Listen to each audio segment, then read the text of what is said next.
Wonderful. Have a seat. So I'm just going to invite Christelle to come join me on stage. And then also we're going to invite Pastor Simon and Valerie McIntyre to the stage as well too. So Pastor Simon and Valerie, please come join us here on stage. So yes, just give them an awesome hand. Come on, come on, there we go. All right, fantastic. So this is a dear couple to us. They've invested over the many years that we're here from the very beginning.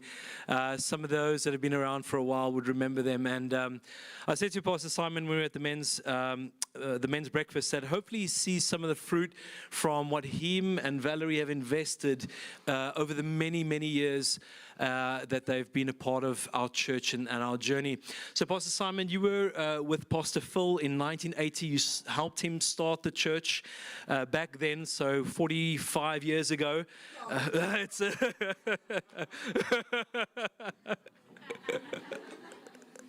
So Pastor Simon is as a teacher by nature, has got a prophetic gift in teaching, not prophecy, but teaching. And Pastor Simon has been a part of many things, leading the Bible College in Sydney. Pastor Valerie and Simon together since 2011. You guys were the European overseers for 10 years. And then in 2021 or 22, you moved over to the US and became the overseers for 4 years over there. And you guys have just been an incredible inspiration to us and been a blessing to the movement. And we appreciate you guys a lot. So, right. So as I said, Valerie runs her own business in the US, branding strategy, and has still been doing that for many years.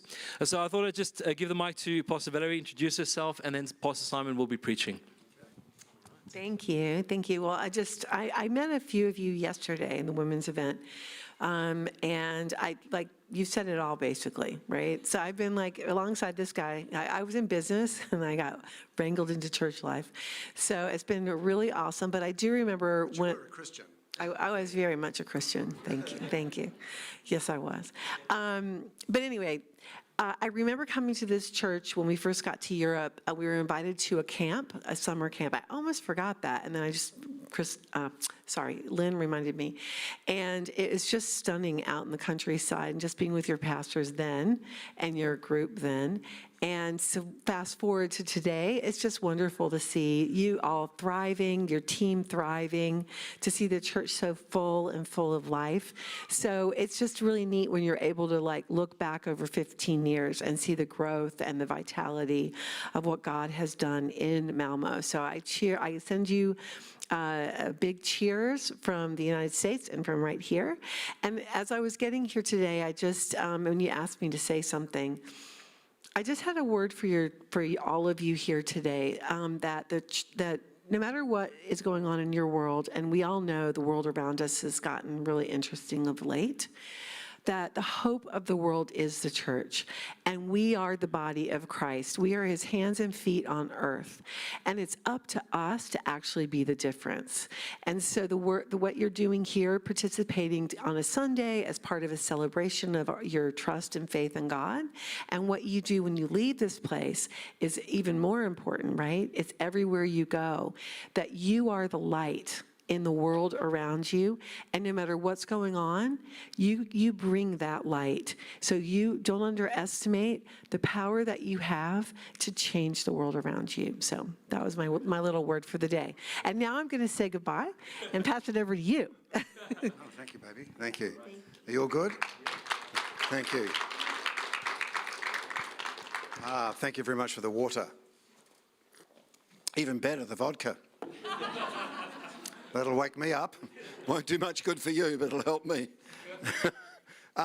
Just a couple of quick notes. I got a text this morning from Quentin and Suzanne, and they send their love from the Sunshine Coast. They're aware that we are here. I also need to thank you for allowing me to speak in English. You know, I know it's for many of you, you've come from all around the world, and English is maybe a second language. So I really do appreciate it, because often in Europe, we've used interpreters. I find interpreters, I've always had good interpreters, but I just find it so awkward, because I have this train of thought that goes.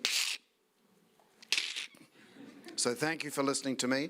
If I say anything that you don't understand, Don't worry, I don't understand it either. If I say anything slightly political, it was a mistake.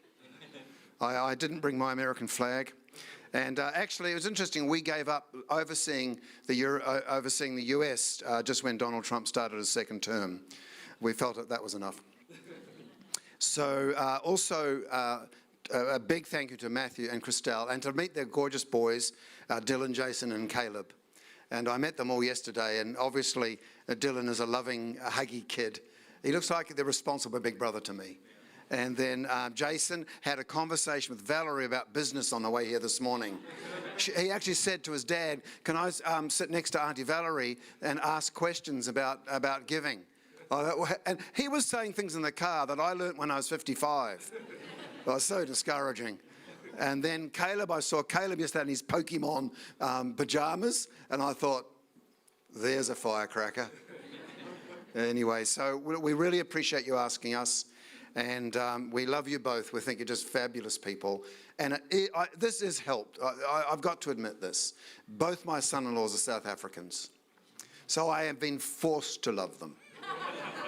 So by the time I get to Matthew, it became very easy. In fact, Matthew reminds me hugely of my middle daughter's husband, Glenn. So alike. Wonderful. I love South Africans, wonderful people, except if they play rugby union or play cricket. And then also lovely to catch up and see Justin and Lynn again, because we've met on and off over the years. And I'll stop there because I'll miss somebody out. So this morning, high tech. You know what? This can't crash. It can't get corrupted. It can only get forgotten, left at home. So you're doing a series on the Beatitudes. And I said to your pastor when I was coming, tell me what you want to speak about. I don't want to just prattle on. It was some idea of my own. And he said, well, would you mind fitting into our series on the Beatitudes? And I said, absolutely delighted to. So he threw me a curveball by giving me the hardest one of all. And that was, blessed are the meek. And so I'm going to basically talk about what meek is and what meek isn't. But big picture, meek is not weak. That's the big picture. Well, that word meek, it sounds like there's another word in English called mild.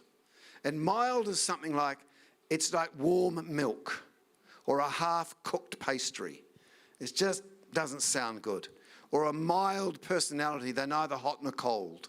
That sort of idea. So that is not what meek means. Meek actually exhibits great strength. And maybe my other big picture word for it would be, meek also equates to patience, to people who can wait, to people who can go the distance. And that is not always easy.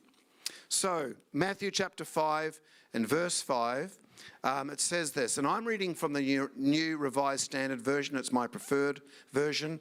This is what it states. Blessed are the meek, for they shall inherit the earth. Well, I can't imagine two more opposite things than what I would think was meek, and that they will inherit the earth.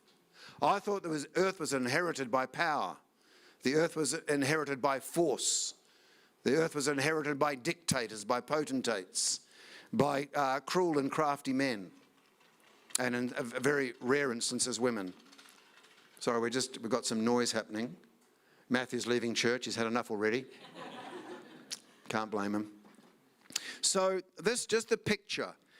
There's a picture some of you may not be aware of, but it's an important picture. Because when Jesus went up onto the Mount of the Sermon, or Sermon Mount, or whatever we call it, when he gathered his disciples on that mountain, they saw in their minds something that we don't see. It was the new Moses. They were up, now there's only 9 Beatitudes, there are not 10, so it doesn't make it a perfect picture. But you can actually break one of them into 2 and make it like 10 if you really want to force your case. But there's this idea of this, up on the mountain, this remarkable person, Jesus, starts to tell them a different way of approaching the law, a different way of seeing it. Not a way that discards the law, but a way that fulfills the intention and the spirit of the law, And Jesus himself fulfills the law within himself as well. And even as far as dying on the cross. So much of what he said was reframing the Old Testament. And every Jewish person knew right from very early on about Moses going up into the mountain, receiving the 10 Commandments, coming down, smashing them in disgust, and going back up and God rewriting them. They all knew it. And it's interesting that Jesus talks about a higher standard. So most of the Beatitudes are aspects of the law and Jesus' fresh take on it and what it looks like for a disciple. It's not something entirely new. He's bouncing out of the picture of Moses up the mountain. But here was something stupendous happening in the person of Christ, something that reminded them of Moses and the mountain of God, the 10 Commandments. I've said that. The other interesting thing, not only did he talk extensively about a new way of seeing the law, a new way of seeing anger, a new way of seeing divorce, a new way of seeing adultery, a new way of seeing all sorts of things. He also talked about our relationship to money and riches just as much. Very big issues. If we get the issue about money right in our lives, we're on a good foundation for the future.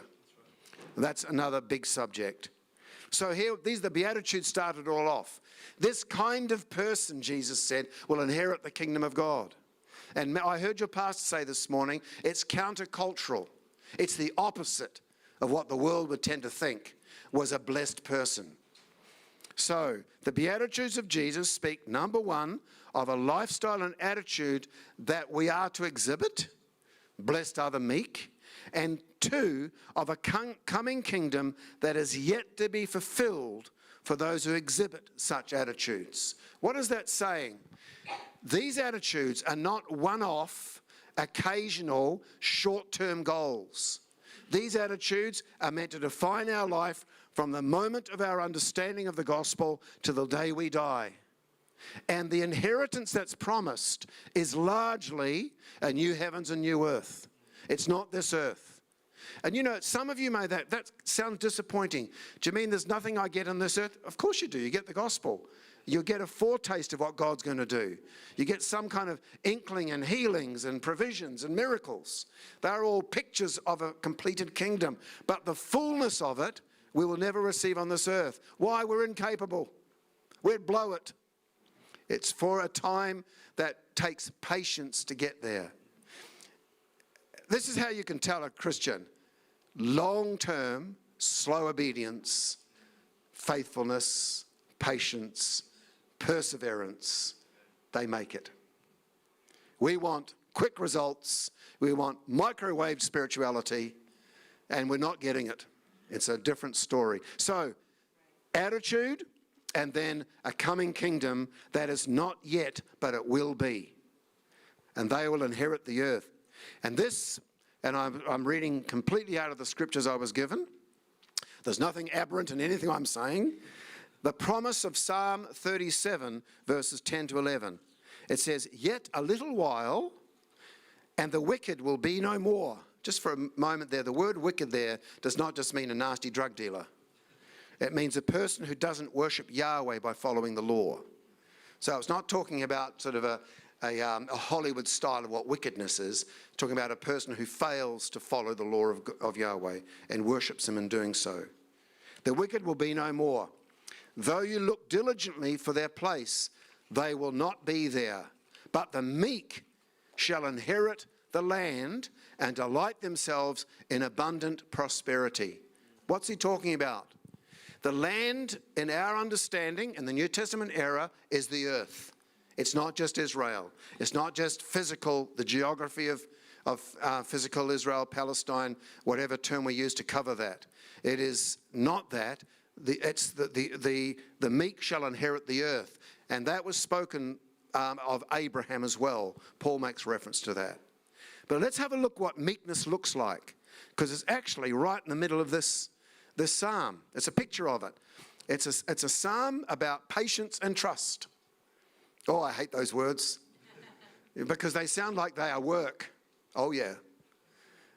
Somebody once said being a Christian is easy. I thought, you've never been a Christian. It's work. It's hard work. It's soul-destroying and soul-building work. It's work that will take all your energy and the energy you don't have. It takes the resurrection power of Jesus. All of these wonderful gifts of God that go beyond our human limits. Whoever said being a Christian was easy has simply never been one. It's much easier not to be a Christian. Just follow the stream. But sometimes swimming upstream hurts your arms. Perseverance, patience. I love this word perseverance. It's a strong word. It's a kind of a gutsy word. Does that make sense to most of you? It's a word with some sort of passion and drive in it. Perseverance. And be still before the Lord and wait patiently for him. Do not fret over those who prosper in their way, over those who carry out evil devices. So it's a great complaint of the Psalms, and it's a complaint of every one of you if you're honest. Why do people who don't care about you do better than me? It's one of the great complaints of the Psalms. Lord, why, when I try to do what's right, do the wicked seem to get rewarded? That's what David says regularly. And you know, this is why Psalms is important to read, because it actually mirrors what you really think, not what you religiously say, but what you really think. Well, that's just not fair. Why do they get away with that? How come he has that? They're good questions. And the answer to Scripture is always one answer. Wait. Watch for the end. Watch for the end. That's what's saying. All right, well, then let me go through this. The meek are those who trust in the Lord, number one. That's verses 3 to 5 of Psalm 37. Number 2, the meek are those who take delight in the Lord.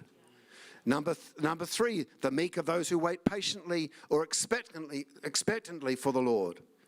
And 4, the meek are those who put their hope in the Lord. That's a different picture than a weak person. That's a person holding on to the rope no matter what's happening around them. It's a picture of a person who lives righteously and patiently as those around them prosper, do wrong, and seem to get away with it. I think that's a good picture you get out of that psalm. So it's those who trust in the Lord, those who take delight in the Lord, those who wait expectantly for the Lord, and those who put their hope in the Lord. That's what the meek are. Lord, make me like that. May we all be like that. Trust in the Lord, a sort of a deep-rooted sense of assurance in God's promises, regardless of our current circumstances.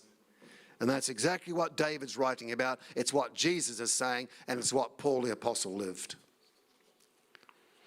Now, the Beatitudes are also written to those who mourn. Have you done that one? Blessed are those who are meek. Blessed are those who are merciful. Blessed are those who are poor in spirit. That's Matthew. But Luke actually goes a bit further. He says, blessed are those who are poor.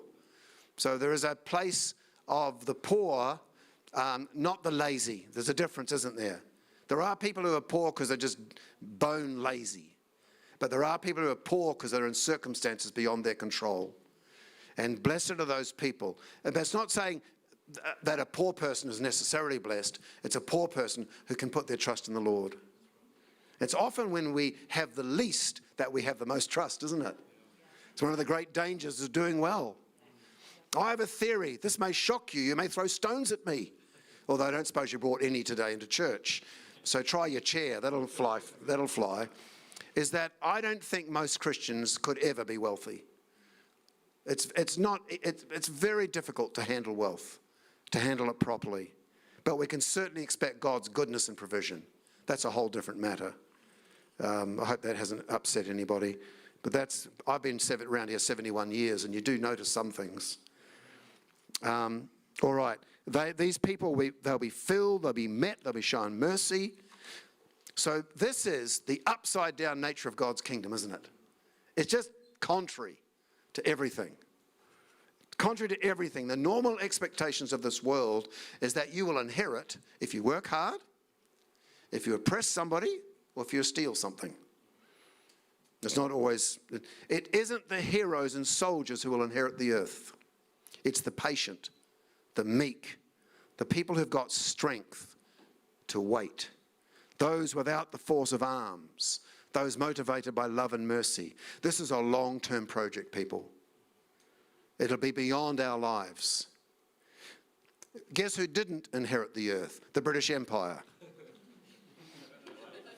Sorry, Justin. It was a low blow. They didn't inherit the earth. Their Commonwealth, well, I'm part of that because from Australia, but the Commonwealth was a grand idea, but it didn't last.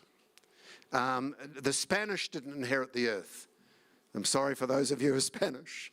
The Germans didn't inherit the earth. And neither will, by the way, Russia, China, or the US. Why? Their power is temporal, it's fear-driven, greed-driven in many cases, and it's weak. Watch and wait, Psalm says, they will all collapse or fade. There is no super society in the history of the earth that has ever lasted. Why? The seeds of their own demise are in their own growth. Greed, corruption. Do you know, as I've got older, I've realized something that I never thought when I was younger, is that I look at some of these brutish men that rule nations, and I think you're just a pathetic, weak, power-driven, greedy narcissist. I would have never said that when I was even 50, because I would have in some ways held them in some sense of awe, even if I didn't like what but as you get older, you realize these are not great people. These are not great people. In some cases, I mean, we have rulers of nations that do their best, absolutely. I'm not opposed to that. But many of the big powerhouses, they're not nice people. They're not, you know, we see them strutting the world stage and, you know, firing off shots here, then everywhere. And I look at them and I go, I think you're weak. I don't know if I would want to be your grandchild. I think you rule by fear and by power and by death and by violence. That's not who will inherit the earth. But that's what the world thinks. They will collapse and fade, but God's people will prevail. Isn't that awesome? Not by doing any of that, but by being the faithful people of God. But you've got to hang around, kids. It's a long journey. And we will inherit the new heavens and the new earth. God's patient way, not man's violent way. That's why Jesus was such a shock. Such a shock. Let's have a look at some examples. Matthew, it's 22. When does my 30 minutes come up? About 10 to? Right, okay. Moses was called meek. It says this in the scriptures, Numbers 12, verse 3 in the English Standard Version. There we are, Justin. The English Standard Version. I had to kind of gain your favor. Now, the man Moses was very meek, more than all the people were on the face of the earth. Other versions call him humble. But we'd be hard-pressed to ever say he was weak, fearful, or incompetent. That's not what meek is. He didn't rely upon strength or the power of his role. He trusted in God, except once, where he struck a rock when he was meant to speak to it. And that was a devastating moment for Moses. He had so much of God's presence on him that kind of slip-up meant that he received a temporal judgment that he could never go into the land. Must have been a moment of heartbreak to Moses. And in fact, he went up to the mountain and passed away after that. Fascinating. But otherwise, what a magnificent man. And I don't think the movies ever do justice to him. They can't capture this mixture of a man deeply in God and yet strong with people. Jesus, number 2, he's an example, isn't he? He was shockingly different from everything that the Jews hoped for and anticipated. And he still is to us. We want him to be this, that, and the next thing for us. Sugar daddy, Santa Claus. He ain't any of those things. We are his servants. He is not our servant. Lord, would you do this? Would you do this? Please help me with this. Prayers are good, and we should ask the Lord for help. But if that's what our prayer is, then we've made God our servant. And that does not go down well with the Almighty. Jesus, born in a poor family, you know the story, lived a quiet life until his baptism. He eventually rode in Jerusalem on a donkey. I mean, they expected a man on a white horse, a conquering Messiah. He came in town on a donkey and a foal. He was arrested with no resistance, none. Did not resist arrest. Peter tried to help him, most unsuccessfully, it must be added. And he was crucified on a cross. What a failure. That's what you'd think. What a failure. But in fact, it was that very human failure that was the opening of the power of God to this earth. And that's the weird thing about the gospel. The failure of what happened was actually the door of power to humanity. And that's why Paul would say, I rejoice in my weakness, because when I am weak, then he is strong. But we teach people to rejoice in strength. But Paul didn't. Now, he wasn't foolish. He wasn't without strength. He wasn't undecided. He wasn't pathetic. He wasn't, like a weak man. None of that. None of that. But he knew that his strength would not do what God's promise had asked him to do. So he said, I rejoice in my weakness. And if you'd seen Paul, I don't think you would have invited him to your home. He was apparently quite small. He wouldn't have made it to the pages of Vanity Fair. He, let alone our newspapers. He would have been battered and bruised. He would have had marks of stonings and of shipwreck and of lashings on his body. He wasn't overly attractive. In fact, I wrote a tongue-in-cheek blog once about why Paul would never get invited to a Christian leadership conference in the Western world. He just wouldn't make the cut.